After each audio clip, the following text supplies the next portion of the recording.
Ela não era um soldado no campo de batalha. Ninguém apontou uma arma para sua cabeça. O caminho dela para dentro do sistema foi uma escolha voluntária, uma escolha de uma pessoa comum. Em maio de 1939, ela é transferida para Ravensbrück, o único grande campo de concentração feminino do regime nazista. Ao longo de sua operação, 132 mil mulheres passaram por seus portões. Isso equivale à população de uma grande cidade europeia da época, uma cidade inteira, totalmente privada de direitos e leis. Em abril de 1942, Mandel foi promovida, supervisora sênior. Ali, ela não apenas aprendeu a crueldade, ela a dominou. As prisioneiras em fila. Mandel inspeciona, os olhos percorrendo os rostos em silêncio. Ela não tem uma ordem direta, a decisão é sua. Ouve-se o rangido das luvas de couro quando seu dedo aponta para as vítimas selecionadas. Ela começa a escolher mulheres para experimentos médicos. Por que a clássica defesa nazista, "eu só estava cumprindo ordens", desmorona aqui? A resposta está naquele gesto, porque a iniciativa partia dela mesma. Do total de prisioneiras em Ravensbrück, 92 mil morreram. Este ato de iniciativa voluntária destrói a defesa que tantos criminosos nazistas usariam em seus julgamentos. Eu apenas cumpri ordens. Mas essa iniciativa não nasceu de um fanatismo ideológico. A mulher que enviava pessoas para experimentos, poucos anos antes, buscava apenas um salário estável. A expectativa, um monstro nascido de uma ideologia radical. A realidade, a filha de um sapateiro de uma família católica, procurando por estrutura e um contra-cheque. 10 de janeiro de 1912. Maria Mandel nasceu em Münskirchen, uma pacata cidade na Alta Áustria. Seu pai era sapateiro. O cheiro de cola de sapato na oficina dele era o cheiro da sua normalidade, um mundo que logo seria trocado pela estética do poder. Em 1938, a Alemanha de Hitler anexou a Áustria. Mandel tinha 26 anos e buscava uma direção. Não foi a ideologia que a atraiu, foi a estrutura, o status, um uniforme e um salário. Poucos meses depois, ela se alistou como guarda auxiliar da SS no campo de concentração de Lichtenburg. A sede por um uniforme e status transformou Maria Mandel. Ela se tornou uma funcionária de escritório. A rotina era mecânica. Pela manhã, o uniforme engomado, as botas polidas até brilhar. Ela caminhava para o trabalho, sentava-se à sua mesa, papéis à sua frente. Como uma pessoa aguenta tanto sangue nas mãos? Ela o transforma em burocracia diária. A caneta arranhava o papel, um som seco. Antes do almoço, centenas de nomes eram assinados, centenas de sentenças de morte. Pessoas com quem ela nunca trocou uma palavra. O nome de Maria Mandel está em aproximadamente 500 mil listas de morte. Isso é mais do que a população da maioria das grandes cidades europeias da época. 500 mil. Cada um desses nomes passou pela ponta de sua caneta. Na noite anterior à sua execução, ela fez um pedido, um espelho. O julgamento de Maria Mandel se tornou um estudo de caso, um exemplo documentado de como um ser humano comum é convertido em um instrumento de extermínio industrial. O poder da caneta, afiado nos despachos de morte, encontrou seu palco principal em outubro de 1942. Auschwitz-Birkenau. Um olhar, um contato visual direto com ela, era o suficiente. A prisioneira era retirada da fila e executada. Sem interrogatório, sem punição, apenas morte. A sobrevivente Anita Lasker-Wallfisch confirmou isso em tribunal. Não era um boato, era um testemunho juramentado. Como Lagerführerin, chefe do campo feminino, Mandel governava 40 mil mulheres, uma população equivalente a um pequeno principado europeu. Seu poder era absoluto. Ela se reportava diretamente ao comandante, Rudolf Höss, mas o terror também era metódico. Mandel criou um teste físico. Ela segurava uma bengala, exatamente a 50 centímetros do chão. Cada prisioneira, voltando exausta do trabalho forçado, tinha que saltar sobre ela. Fracas demais, doentes demais. As que não conseguiam eram marcadas. O teste, disfarçado de rotina, as enviava diretamente para as câmaras de gás. No outono de 1944, o colapso do Reich era iminente. Para a ex-supervisora, a guerra estava prestes a terminar em Munique, na porta da casa de seu pai. Ele se recusou a abrigá-la. A porta se fechou. O som da madeira foi um veredito. A própria família, que a conhecia antes da farda, não podia aceitar o que ela havia se tornado. O colapso não era apenas de um regime, era pessoal, total. Meses antes, ela havia sido transferida para Mühldorf, um subcampo de Dachau. Longe da frente de batalha, o trabalho continuava. Mesmo com o fim iminente, as seleções não pararam. As listas para as câmaras de gás ainda eram assinadas. Abandonada em Munique, a caçada não durou muito. 10 de agosto de 1945. As forças americanas a prenderam. Nos relatórios, os interrogadores a descreveram com 3 palavras: inteligente, sofisticada, cruel. Ela foi entregue aos investigadores militares americanos. A sofisticação que impressionou os investigadores americanos não nasceu em 1945. 2 anos antes, em Auschwitz, ela assumiu uma forma perversa. Em abril de 1943, Maria Mandel fundou uma orquestra sinfônica, no Campo da Morte. Por que uma carrasca precisaria de uma orquestra em um campo de extermínio?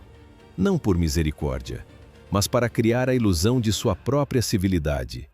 Ela descobriu pessoalmente Alma Rosé, uma violinista austríaca, sobrinha do compositor Gustav Mahler, cuja música o Terceiro Reich rotulou de degenerada. Sob a regência de Rosé, a orquestra cresceu para mais de 40 pessoas. A música parecia um ato de salvação, mas a realidade era outra. A música era um pano de fundo para a seleção, uma ferramenta para o ego dos assassinos. Nos domingos à tarde, oficiais da ESE sentavam-se para ouvir música clássica. A poucos metros, o zumbido dos crematórios não parava. A prisioneira francesa Fania Fenelon sabia disso em primeira mão. Às vezes, era acordada no meio da noite. Guardas a escoltavam até os aposentos de Mandel. Lá, era forçada a cantar. Para uma única espectadora, em privado. Fania Fenelon não tinha escolha. 500 mil. Esse número não é uma estimativa. É um fato documentado. As listas da morte de Auschwitz. A ilusão de civilidade quebrava contra a burocracia do extermínio. Nos documentos com a sua assinatura pessoal, 500 mil vidas. Um número maior que a população de Nuremberg, a cidade onde os líderes nazistas seriam julgados. Os trens chegavam. Um caos de lama e desespero. Ela estava lá, na rampa de seleção, parada ao lado dos médicos da SS, com a mesma compostura das chamadas matinais. Um gesto de mão decidia, direita ou esquerda, vida ou morte. Testemunhas do julgamento confirmaram sob juramento. Ela participava ativamente, pessoalmente. Mas ela ia além. Prisioneiros já condenados às câmaras de gás eram selecionados por ela, para mais um abuso, um tormento final. No final de 1944, o avanço soviético forçou a evacuação.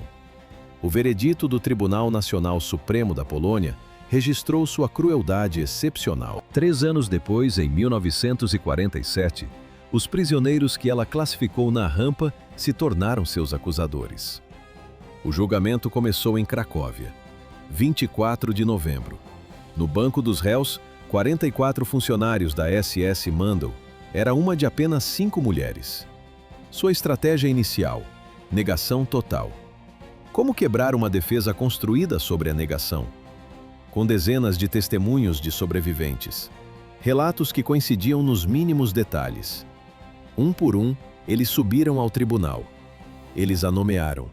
Descreveram espancamentos, seleções, o teste da bengala no portão. Crianças arrancadas das mães. As histórias não se contradiziam, elas se confirmavam. O julgamento em Cracóvia estabeleceu um novo padrão de justiça, ocorrendo no próprio país onde os crimes foram cometidos. Em 5 de março de 1947, sob o peso das evidências, a fachada ruiu. Mundell fez uma confissão parcial, admitindo ter assinado a maioria das listas de morte. O veredito veio em 22 de dezembro de 1947. A sentença de morte não foi uma surpresa, mas a redação do tribunal foi cirúrgica. O documento afirmava que Mundell maltratava prisioneiras que já haviam sido selecionadas por ela para a morte. Isso não era um detalhe, era um fator agravante oficial. Ela foi condenada. Após a sentença, Maria Mundell foi levada de volta para sua cela. 24 de janeiro de 1948. Prisão de Montelupsch, em Cracóvia. Às 7h32 da manhã, o alçapão da forca se abriu com um estrondo. Maria Mundell era a quinta na fila para a execução. Naquele dia, 21 criminosos de guerra foram enforcados. O resultado do primeiro julgamento de Auschwitz, que condenou 40 oficiais da SS. Pouco antes da queda, ela gritou duas palavras, em polonês. Polska żyje, Polônia vive. Historiadores analisam essa frase há décadas, sem consenso. Foi um reconhecimento genuíno da sobrevivência polonesa? Teatro político? Ou apenas palavras que um padre lhe disse para falar? A resposta se perdeu. O corpo da funcionária da SS não recebeu um enterro. Ele foi entregue como material de estudo para estudantes de medicina. Poucos dias antes da autópsia, a fachada psicológica da carrasca ruiu. Dentro das paredes de pedra fria da prisão de Montelupsch, ela pediu um padre católico, fez sua confissão. Para muitos guardas condenados, era uma prática padrão, um retorno às raízes pré-guerra, antes da forca. Mas o que a fez pedir perdão a uma ex-prisioneira? Dias antes da execução, ela fez um pedido. Queria o perdão de uma mulher que ela havia maltratado em Auschwitz. A antiga supervisora, agora uma condenada. A antiga prisioneira, agora uma testemunha livre. O poder invertido. Na manhã final, os guardas vieram buscá-la. Ela resistiu, lutou contra eles. A compostura, precisa e controlada, desapareceu. A máscara caiu.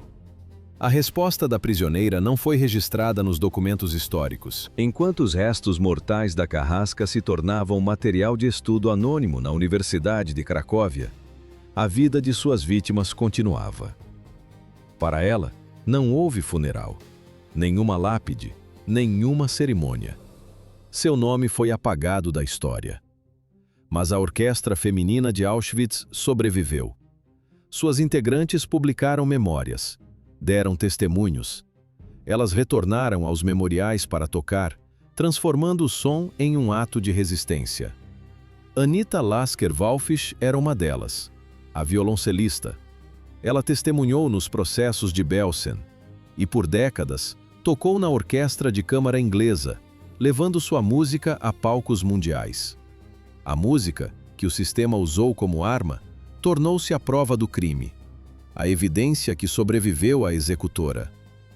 Anita Lasker-Wallfisch viveu até os 100 anos. De onde veio a máquina que deu a uma mulher o poder sobre 40.000 vidas? Ela foi montada a partir de famílias comuns, católicas, operárias. Voltemos a 1942. Como uma garota comum obteve poder absoluto sobre um campo de extermínio? Nesse ano, a ESE começou a recrutar sistematicamente mulheres jovens de famílias pobres. Ofereciam status de funcionária pública, um salário alto, em troca de lealdade cega. O farfalhar de ordens em papel transformava vidas em rotina administrativa. O sistema não apenas permitiu a crueldade, ele a promoveu. Por isso, cada ato de brutalidade era uma promoção, mais patente, mais autoridade, mais controle. A máquina não era um acidente, era um mecanismo. E esse mecanismo foi construído e operado por pessoas comuns. Pessoas com infâncias normais, pessoas que nunca protestaram.